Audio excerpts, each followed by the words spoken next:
Nkusabira mu mbeera yo muyingire mu Yesu. Nkusabira mu bizinesi yo muyingire mu Yesu. Nkusabira mu bufumbo bwo muyingire mu Yesu. Nkusabira mu bizinesi yo muyingire mu Yesu. Kubanga bw'anaayingira anaatereeza ebyakyama, ebyayononeka, ebyalwala, ebyagaana binaaterera. Wabeere waayimirira agambe nti haleluya. Nkuweerera amagezi musajja gwe, uyingira munda mu Katonda, weekweke mu Katonda, beera mu Katonda. Baloga baloge, abasamira basamire, bafuwe emmindi zaabwe nga tewakyali kikwatako mu linnya erya Yesu. Nina amawulire amalungi gy'oli. Eggulu liina kyerikuyita, eggulu liina kyerikumanyiiko, eggulu limanyi wakyova, wawooli ne wakyolaga.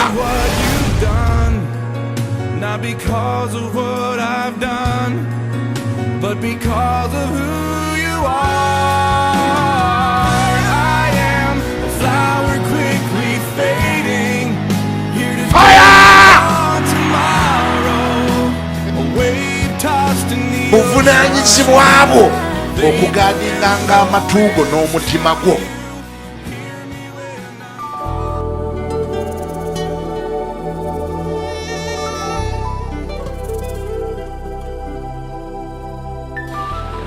Mukama waffe Yesu Kristo, era twebaza Katonda atuwadde ekisa nate okoma mu nnyumba ye mu ttuntu lino olwaleero.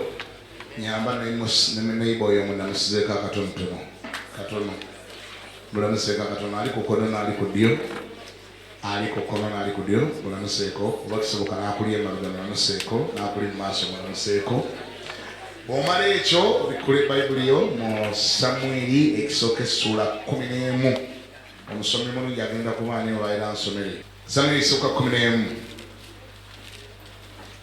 Olunaku lw'eggulo twabadde nga tutunuulira, olabyeyo itandika soma. Samwiri ekisooka 11 essula esooka. Awo Nakasi Omwamoni n'ayambuka okusiisira okwolekera Yabesugiriyadi. Abasajja bonna ab'e Yabezi ne bagamba Nakasi nti, lagaana naffe endagaano, naffe tulikuweereza. Olwokubiri, Nakasi Omwamoni n'abagamba nti, bwe mutyo bwe nnaalagaana nammwe, amaaso gammwe gonna aga ddyo gagibwemu. Naye nange nditeeka ku Isirayiri okuba ekivume. Olwokusatu, abakadde ab'e Yabezi ne bamugamba nti, tuwe ebbanga ery'ennaku 7 tutume ababaka mu nsalo zonna eza Isirayiri. Awo bwe tutaliraba ow'okutulokola tulifuluma ne tujja gy'oli. Olwokuna, awo ababaka ne bajja e Gibeya ekya Sawulo ne boogera ebigambo ebyo mu matu g'abantu. Awo abantu bonna ne bayimusa eddoboozi lyabwe ne bakaaba amaziga. Olwokutaano, awo Sawulo n'ajja ng'agoberera ente okuva mu Siiro.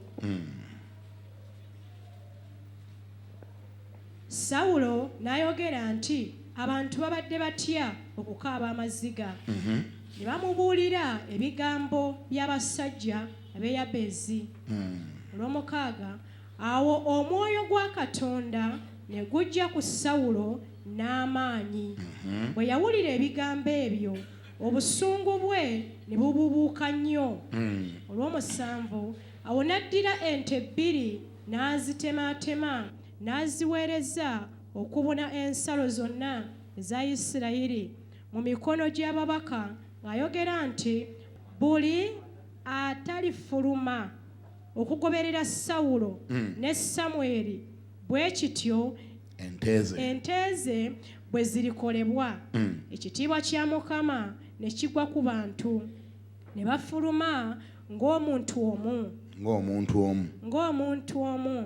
Olw'omunaana, n'ababalira e Bezeki. Awo abaana ba Isirayiri baali obusiriivu 3, n'abasajja ba Yuda baali 1,000. Ne bagamba ababaka abajja nti, bwe mutyo bwe munaagamba abasajja ab'e Besugiriyadi nti, enkya omusana nga gwase munaafuna obulokozi. Ababaka ne bajja ne babuulira abasajja ab'e Yabesi ne basanyuka. 10 abasajja ab'e Yabesi kyebaava boogera nti enkya tunaafuluma ne tujja gye muli mutukole byonna bye munaasiima. 11 awo lwatuuka enkya Sawulo n'ayawulamu abantu ebibiina 3 ne batuuka wakati mu lusiisira mu kisisimuko ekyenkya ne bakuba Abamoni okutuusa omusana lwe gwakaza. Awo olwatuuka abaasigalawo ne basaasaana okusigala ne watasigala babiri. Ne watasigala babiri ku bo abaali awamu. 12 abantu ne bagamba Samweri nti ani oyo eyayogera nti Sawulo talitufuga? Leeta abasajja abo tubatte. 13 Sawulo n'ayogera nti tewabaawo muntu attibwa leero, kubanga leero Mukama akoze obulokozi mu Isirayiri. Mukama yeebazibwe. Oba oli wakkuba ngalo zikube zinoge. Olunaku lw'eggulu nabagambye nti Katonda ye Katonda atema ekkubo ewatali kkubo, era ye Katonda aggula enzigi, era bw'aba aggudde oluggi tewali mwana wa muntu asobola kuluggala. Bw'oba okyangoberera gambako nti amiina. Ekisinga tutawaanya mu bulamu buno era ekikutaddeko stress era ekikuguddeko entalo ennyingi z'olina, kwagala kwegguliranga nzigi. Oyagala nnyo okuzeggulira.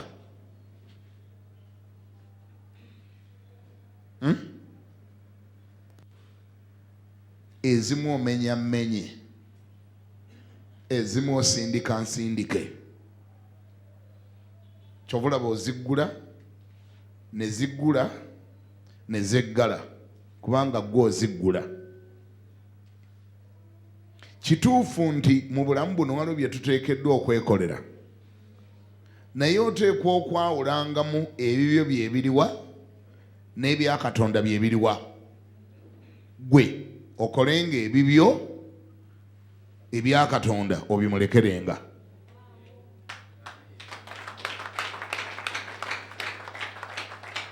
Kitwala magezi na kubikkulirwa okutegeera olutalo olulo lwe luliwa n'olwa Katonda lwe luliwa.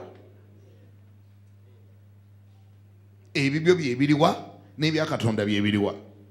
Ekyo bw'otokitegeere kigenda kukuggulirawo entalo mu bulamu buno eziteetaagisa, unnecessary battles. Ogenda conflictinga n'abantu okamale bumazi, ogenda kutomeragana n'abantu, kubanga ekizibu ekiri kiri nti olwana entalo ezizo ate n'olwana n'eza Katonda. Weeyigirize eza Katonda ozirekerenga Katonda. Kyolaba kyotasobola kimulekere, kyolaba kyosobola kyekolereko. Kama ebazo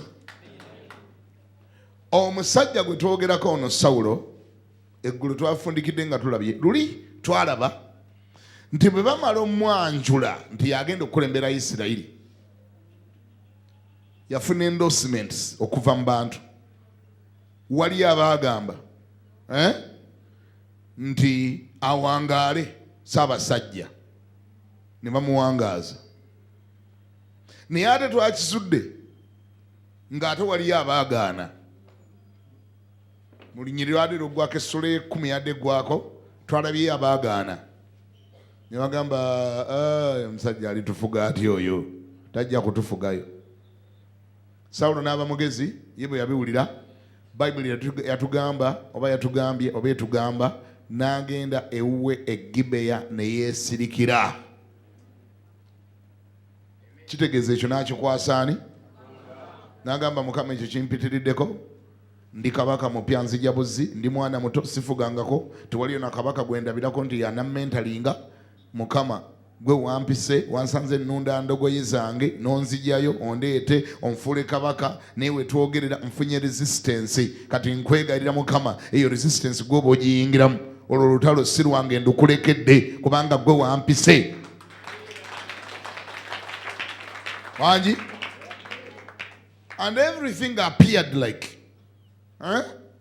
nga bw'omusanga ku kyalo bw'obanga waliyo obanga wawulira olugambo nga bamufukako amafuta oyinza okulowooza nti byamaze ne bigaana feriya okimanyi nti ennaku ezo abadde gindi eyo yali agenze nga sebalagula ne bannabbi bamwanjula juzi okubeera kabaka nti abantu baagaana waliwo awo abaagaana abo abagaana niyaga nti babulayo ne mu Amerika nabalabye waliyo abaaganye kale ne mu Amerika enamba waliyo abaaganye nabo bye balaba nabo tebabitegeera baaganye kama ebazibwe Sawulo naga sinafuna magye ngenda bakubisa ki sina poliisi ngenda bakola ntya Katonda yakitandika bekakimalirize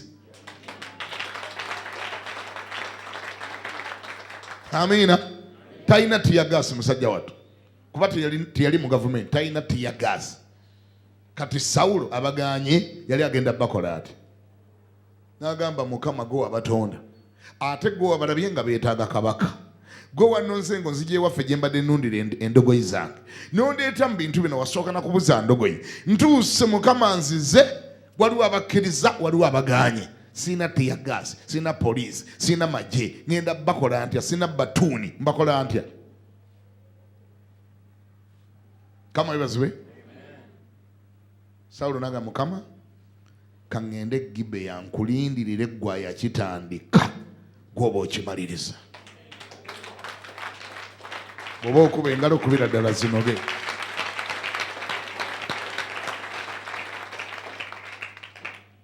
okulitreatinga tekitegeeza kusala endalinga wangi tekitegeeza kusala endalinga tekitegeeza nti obivuddemu tekitegeeza nti ofeirinze niyo olaba ebintu ebyoteekwa okusoma nga noga nti kati kino kansooka enjire mu bwende katono wabeerewo ekibaawo ng'osigadde okyakiraba ng'osigadde osaba kati omanyi Katonda onaggula amakubo ne watabawo omwana muntu agaggala kye yakola omanyi Katonda ono wangi akuyita ne watabaawo akulemesa kyakola bwe baagaana Katonda n'atandika okutema ekkubo ewatali kkubo omanyi engeri gy'alitemamu omanyi engeri gy'alitema yabagolokoseza nakasi naga nti obanga ono mumugaanyi kangolokose nakasi abacape mujja gonda waliyo abantu abamu Katonda bagenda okugolokoseza nakasi naye ng'atemera gwe ekkubo ng'apeevingira gwe ekkubo oyitewo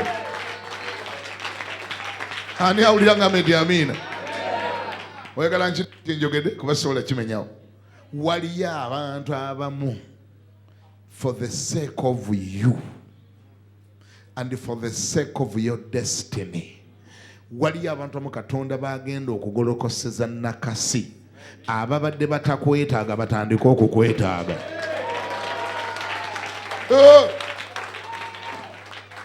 abatategeeranga nti bakwetaaga batandika okukola batya ewatali yadde okwetemamu bakwetaaga amawulire gabatuukiko babagendi kati ebintu webituuse mayanja yalina okubayamba kuba ye mulokole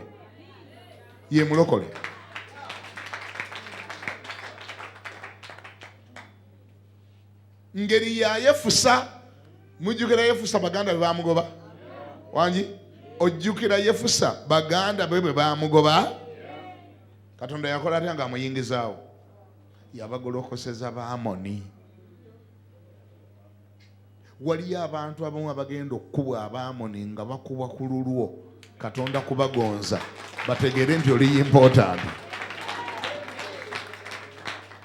no nakasera yali avudde Bwamoni always God used the Ammonites always Katonda yakozesanga Abamoni buli walabikanga ukyayagala okuteeza nga Abamoni mujje mwende bavunaana luvannyuma nja bakuba dda ne musooka mujje munkolere ka mission kano waliwo wano abeetaaga okugolola ettumba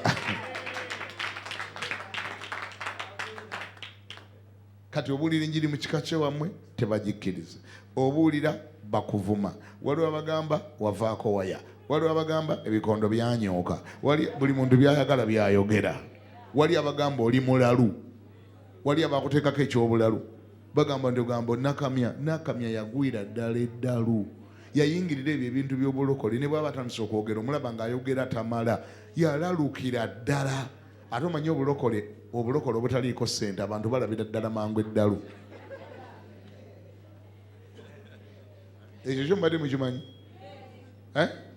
enjiri ng'ogiwulira nga toliiko ssente nga bw'ogiwa tomugulira nga yadde ecupa ya soda tomuddiza nga yadde akaana ke ku ssomero tolina lugoyere wali omuwadde talina kyakweguyaako alaba ddalu era wadde mbwe kikuteekako naga ndi yagwira ddala eddalu munnanga omwana yayonooneka ne bw'oba omulabyeko atandika okwogera n'ayogera nga tamala n'omugamba bani mwana gwe ebintu bino byonna wabijjawa bannange yalalukira ddala balaba bulalu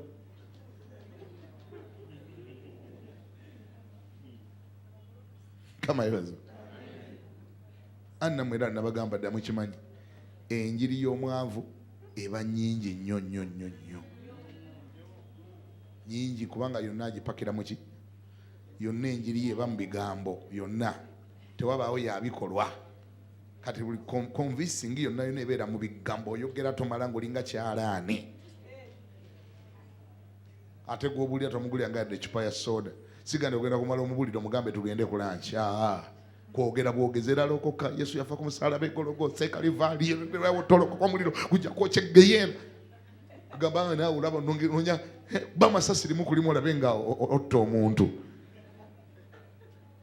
kama yebazibu naye enjiri eriko ssente tumwana nge Katonda akendeeza ebigambo bye toyogera bingi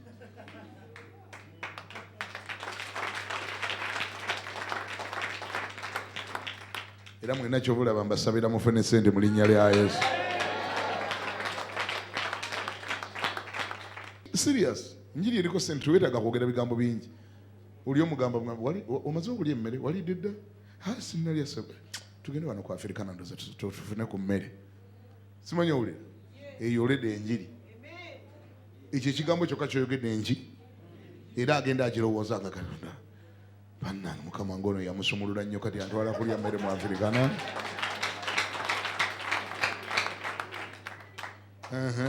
bwe mutuuka nga omugamba saba kyokola otya saba kyolya olede eyo njiri omulekere ekyokulowoozaako ogenda kulyaki saba kyoyagala eyo njiri saba kyoyagala njiri buli kyoyogera njiri buli kikolwa njiri ate namba samoni namba kubanga ba wakati mugira ngana kakati badde nnoonyeza ki andi kwegamba baaba era nga olulala era bwe nakunnyonnyolako era abaana batudde waka era sikyalina mulimu era gye nali nkola bangoba era nnyina n'ebinsiwa mu mutwe omuganda naye nagamba okulokoka lwaki tolokoka njiri ekyo kigambo njiri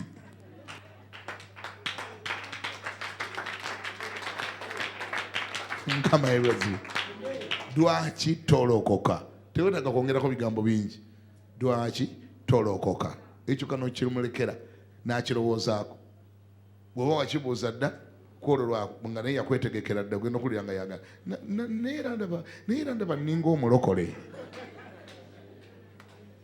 ninga mulokole kubanga zikola banze sikyanywa sikyabba sikyagira nga si bye ŋŋambye lwaki tolokoka nkutwala olokoke ng'agaana atya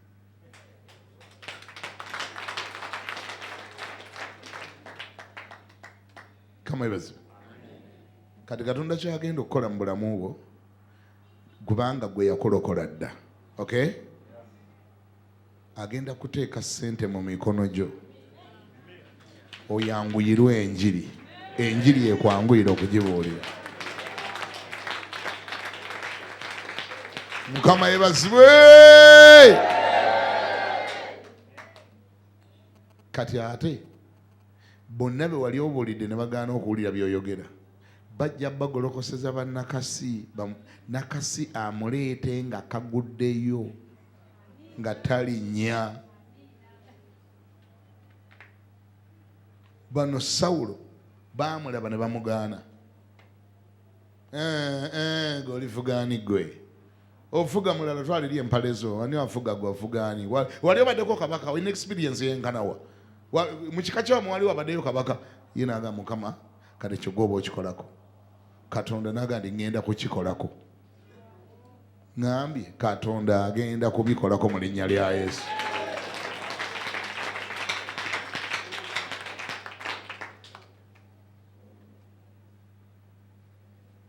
Nakasi n'abagamba mwenna ngenda batungulamu eriiso. Mbatungula.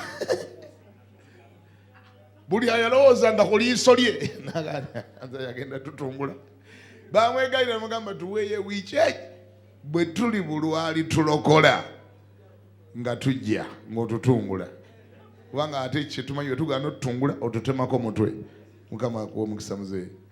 Bwe tugaana okututungula mitwe gy'otema kati waakiri twala eriiso okusinga okutwala omutwe. Naye tuweeye ebbanga lya wiiki emu. Olaba fikiseeyo. Olaba omuntu bw'ali mu kasonda nga takyalina na weekyusiza. Bakyabigaana, babivuma, babijerega lwakuba nakasi tannabalumba. Naye nakasi lw'anaabataayiza obulungi. Lubaale n'abanyoola emimwa. Amayembe ne gabanyoola emimwa. Waana bwabwe engalo ne zizimba. Amayembe ne gakuba ku mabaati. Ekika kyonna bagenda okukebera ewa gundi biri bubi. Oyo byamulemesa okukola, gundi byamulemesa kuzaala, gundi byamulemesa kufumbirwa, gundi byamu abalongo baamwokya. Naye ate ye lwaki nankya ye ate ali bulungiko. Olwo nga batandika okufunamu sense etegeera nti gw'olabika olina ky'olina kye batalina.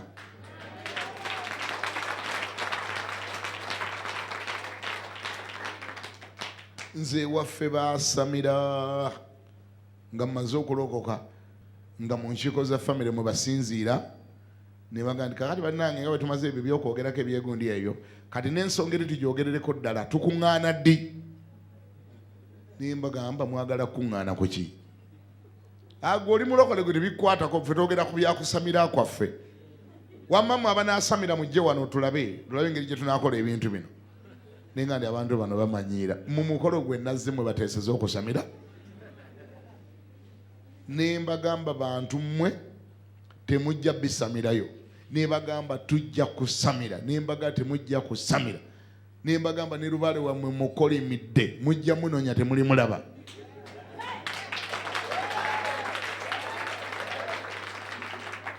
Ale nali nkyali mwavuyavu nga tebannaneeguya nnyo. Abamu bagamba osaaga ffe tujja kusamira. Ne bagamba temujja kusamira. Lubaale wammwe mugobye ne mukika wonna mukola emidde temujja mulabako. Kati ekyewuunyisa kye kino ne tweyawulamu abalokole ne tudda eno tetwali bangi nnyo naye naawe abantu nga 3 4 5 abaali bamaze okulokoka balinga 8 bamalidde okuyimba ne bagamba tugenda okusamira ogenda tulaba. Ne mbagamba mugenda kusamira naye mugenda okwavuwala mpaka lwe mulijja ne mulokoka. Ne balowooza nti nsaaga. Ne batandika okusamira. Ne batandika omukolo gw'okusamira. Ne bagenda nga mu nkiiko olwo nno nga bamanyi banange ababulire abantu abo n'okumanya bamanyi mbokyasobola n'okubeegattako essaawa yonna. Kubanga baddangayo mu nkiiko nga wakowodde lubaale n'amayembe naki ne bagamba naye ani atazze nti Kiganda atannajja. Nga balina essuubi mbu nange naalituuka. Ebyo babinyumiza luvannyuma abavuddeyo nga balokose.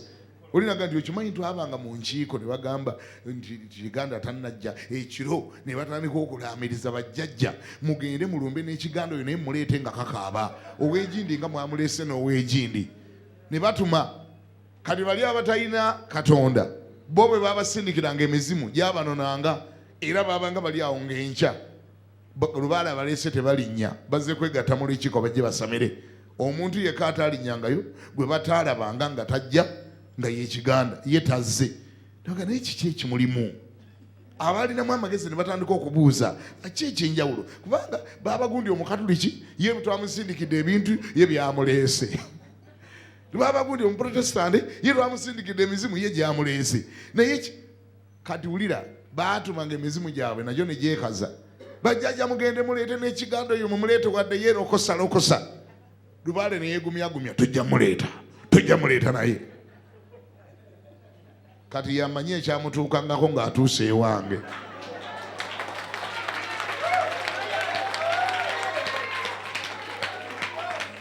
Mukama yeebazibwe. Yamanyi ekyamubangako. Bwe yaddangayo yamanyi kyeyabanyumizanga nti oli nno alabika ya muzibuzibu, yeetoloddwa faya, takwatikako. Kati abaabirimu abamu ku baganda bange ne batandika okufunamu akatoola. Ne baganda ye abalala bonna nga bibaleeta, naye oyo ye nga tebimuleeta. Ate tebiina kalungi ke byabakolera, ne bitandika obbaavuwaza. Abamu abaali balina akasente ne kaggwawo, kuba buli bagenda okusomera babagamba leeta 5 awo sente buggwawo, kapito naggwawo, ne balwala, bodaboda oli ne bagibba. Ne batandika okwesikayo mpola mpola nga bajje ne wange. Bagamba wa nze ebintu byabalina bivuddemu nsabira nze ndokoke. Ebintu byabalina bivuddemu nsabira. Ebintu byabwe nze nabivuddemu nsabira ndokoke. Gwe ne bavaayo ne balokoka. Brother wange gwe bayita Jim omumanyi yampa sitole eyo yonna. N'agamba nti twabula tubadde tukusindikira ebintu. Naye ebintu nga tubyewuunya nga tebituuka. Naye ate abalala nga tubasindikira nga bibakwata. Naye gwe nga tebikola ki? Tebituuka. Baalokoka mpaka ku taata wange, anko wange ayali abakulembera yafundikira naye alokose.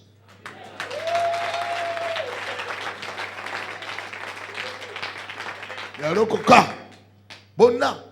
Abatalokoka ate ne bongerera ddala ku siraana ne beeyongerayo paka e Uganda gyekoma. Nakasi bw'anaabalumba bajja kukijjamu enjawulo bategere nti kirabika bakwetaaga. Erinnya lya Mukama lyebazibwe. Bayibuli ga ne basitula amaloboozi ne bakaaba. Ani alitulokola? Wowe. Nakasi agenda otuttira obwereere. Maama amaaso gaffe. Mama nga tufudde. Bayibuli ga ne bagenda mu mitala gyonna egya Isirayiri nga bagenda bawoowola bakaaba. Sawulo omusomyeko? Omukebede? Sawulo olunyiriri olw'ekkumi n'emmeka? Olunyiriri olw'okutaano. Lulabe olw'okutaano. Awo laba olw'okuna. Awo ababaka ne bajja e Gibeya ekya Sawulo ne boogera ebigambo ebyo mu matu g'abantu. Awo abantu bonna ne bayimusa eddoboozi lyabwe ne bakaaba amaziga. Olwokutaano. Awo laba Sawulo n'ajja ng'agoberera ente okuva mu nnimiro. Sawulo agoberera ki? Olwokutaano olulabye? Sawulo akola ki? Siwulira, Sawulo akoze eki? Kozi ojjukira nga bamufukako amafuta okuba kabaka? Ojjukira ekyo? Ne bamulagula nti bamuteekateeka kuba kabaka? Bwe bamutuusa omwanjula mu bantu ne wabaawo abakkiriza ne wabaawo abamugaana. Wangi n'agenda ku vacation. Omanyi engeri gye yakosaamu vacation ye? N'alunda ente. Mafuta kwe gali ku mutwe gakufuuka kabaka, naye aga nti ng'obwakabaka tebunnajja kanjira nnunda ente zino. Togezanga n'ofa enjala ng'oliyinda kyewaloota, ng'olinda okwolesebwa kuwafuna okutannatuuka. Bwe kuba tekunnatuukirira ogira okola ebiriwo.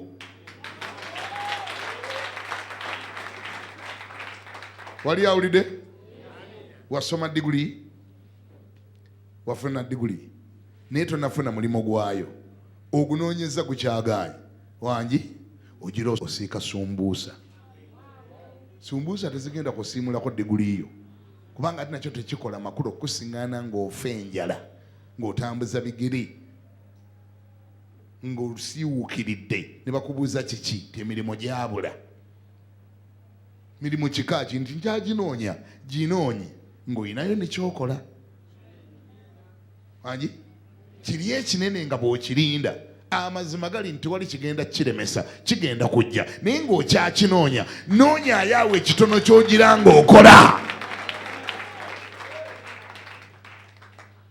kama ebazibwe togenda kufa kino kikola kiyinza okuba nga tekikwatagana na buyigirize bwo kiyinza okuba nga tekikwatagana na profession yo naye bwe kiba kyekikyaliwo ogira okikola otya siwulira ogira okikola otya tojja kufa kirisigala ng'okinoonya okay but for your survival for purposes of survival please do something ogira oyinako kyokola make yourself busy with something kuba nakyo tukinyuma n'abantu tebakubalamu magezi okubagamba tolina kyokola tolina ssente yadde ez'emmere yadde lanki yadde nga tekuta akafuufu emannyo si masenye enviiri zasensebuka zaggwa ku mutwe otunula wena nga naatera okufaayo akava emagombe naye nga bakubuuza kiki andi ndi mwavu lwaki oli mwavu andi tinafuna mulimu kati munammwe mukiraba bulabi tenafuna mulimu that's not enough tozaga nti ofaana bwote kuba tonafuna mulimu ogira okola ebiriwo niba kiba kyetagisa kugenda ku saiti ya muntu kuweereza musenyu guweereze tegugenda kusimulako diguriyo ejja gisigaza ate olunaku lumu bali kwewuunya gwe yabaweerezanga omusenyu ng'ozeeyo vuga landi kuluuza mu linnya lya Yesu bali kwewuunya kyogamba wabeeranga wano nga wasoma nti ye wano nali ninda bibuuzo byange tekikkirizibwa okubeera omwavu ng'oga nti olina byeweekwasa by'olinda ebitannajja tekikkirizibwa Sawulo alinda bwaki siwulira Sawulo alinda bwaki nyamba onziremu Sawulo bamufukako amafuta kufuuka ki alinda kufuuka ki kati ate Gibe yakola atya alunda ku nte funayo ente z'olunda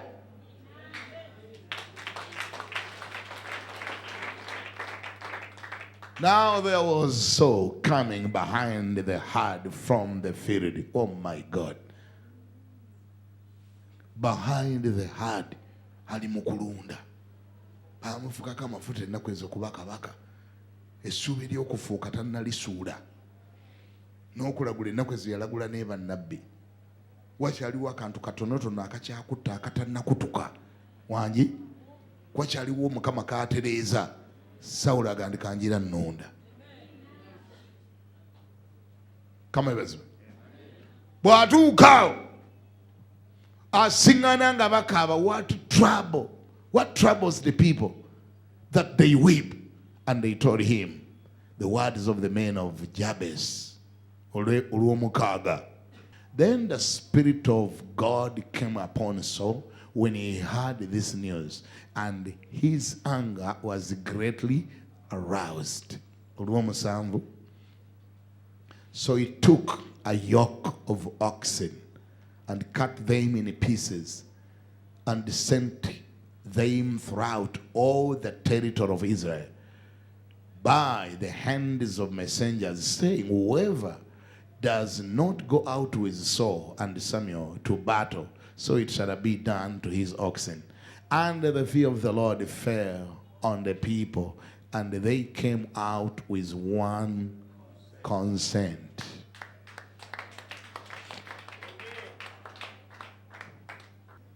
Omulabi ekyakoze n'engeri gy'akikozeemu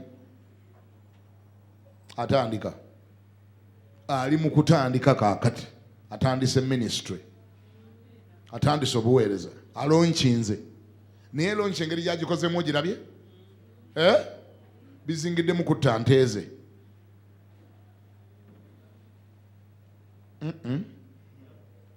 bizingiddemu kukola ki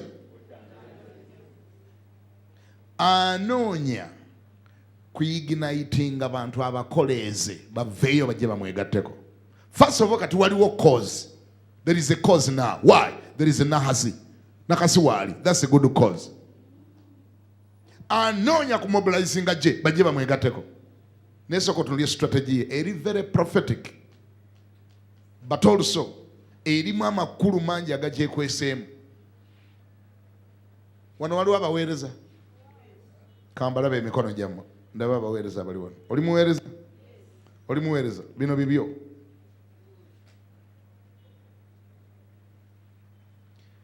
Tewaliyo buweereza bw'ogenda kukola nga tebusoose kukukostinga. Whatever you want to do will have to first cost you, and it will cost you your oxen. Teba kulimba nga nakatono nti olina ky'osobola okukolera Katonda nga gw'otandikidde kuzaabalala.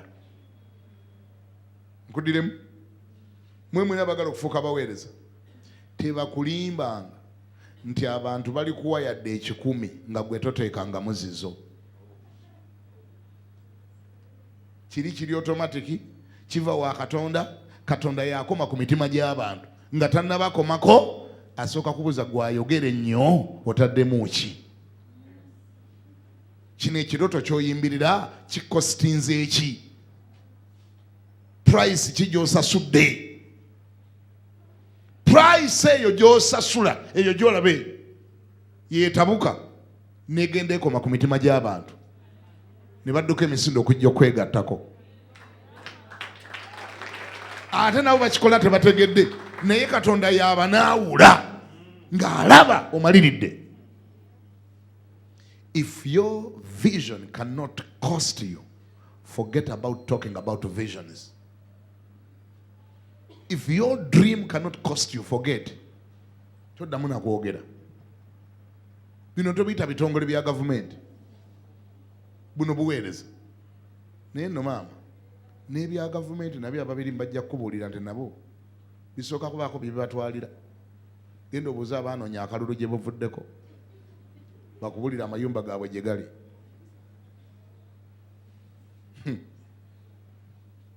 Tewali yo dream etagenda kukostinga.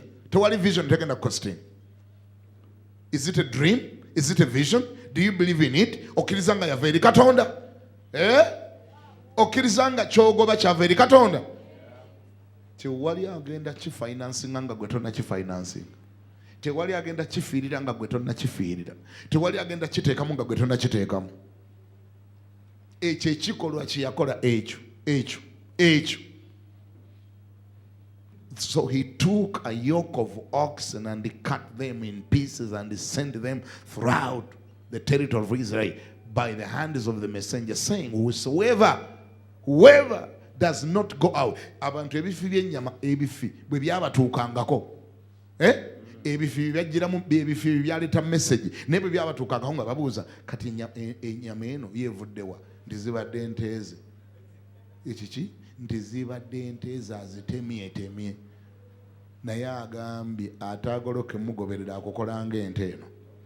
Buli mulaga nti awo abajja kukutema. Bwe kituuse ku nteeze awo abajja kukutema. Olaba atemye ezize. Bw'okizannyiramu kaakati kino kyamukositinze dde alina peyini yaakyo yakisasulidde dde omuwendo. Yimirira.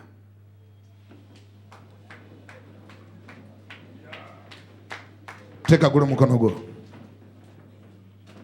Gamba nti ayi Mukama, ndiko kyenjiza olwaleero nti gwe bw'obanga ogguddewo oluggi tewali asobola kuluggala. Ne wabaawo agezaako duggala okozesa means endala n'oluggula.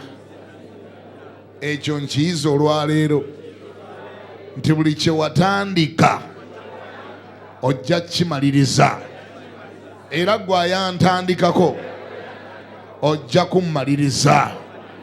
Nsonyiwa okutya kwonna kwe mbadde nfunye. Gwe tonnalemwa ate togenda kulemwa. Ennaku zonna onootemanga ekkubo awo awatali kkubo. Onooleeteranga ebintu okukola. Nze ne bwe mba ndowooza nti tebikyasobose, bw'onoobifulanga ebisoboka. Ekyokubiri, njigiriza okukozesanga obudde bwange obulungi. Njigiriza okukozesanga obudde bwange obulungi. Mu linnya erya Yesu. Njigiriza okubaako ente z'ennunda. njigiriza okubaako ente z'ennunda ng'ebinene bye ŋŋendamu tebinnajja. Mbikkuliraayo ente ze nsobola okulunda. Ndagaayo ente ze nsobola okulunda. Mpaayo ente ze nsobola okulunda. Ebinene bye ŋŋendamu nga tebinnajja. Naye ate mmanyi bijja. Mu linnya lya Yesu. Amiina. Teeka gula omukono nkusabire. Nsaba ekisa kya Katonda kikugweko mu linnya lya Yesu. Nsaba omukono gwa Mukama gukutuuleko mu linnya lya Yesu. Nsaba Katonda akubikkulire ky'oteekedde okukola mu kiseera kino. Mukama akuyigiza okukozesanga obudde bwo mu ngeri entuufu era mu ngeri ennungi.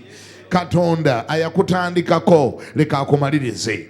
Aggula enzigi leka akugulire oluggi. Aggula amakubo akugulire ekkubo. Mu linnya lya Yesu Omunazaalesi, newe bakuganye, newe bakuresistinze, Katonda yasigale ng'akusindika, asigale ng'akola by'ateekeddwa okukola mpaka ng'akutuusiza gy'olaga. Mu linnya lya Yesu Kristo Omunazaalesi.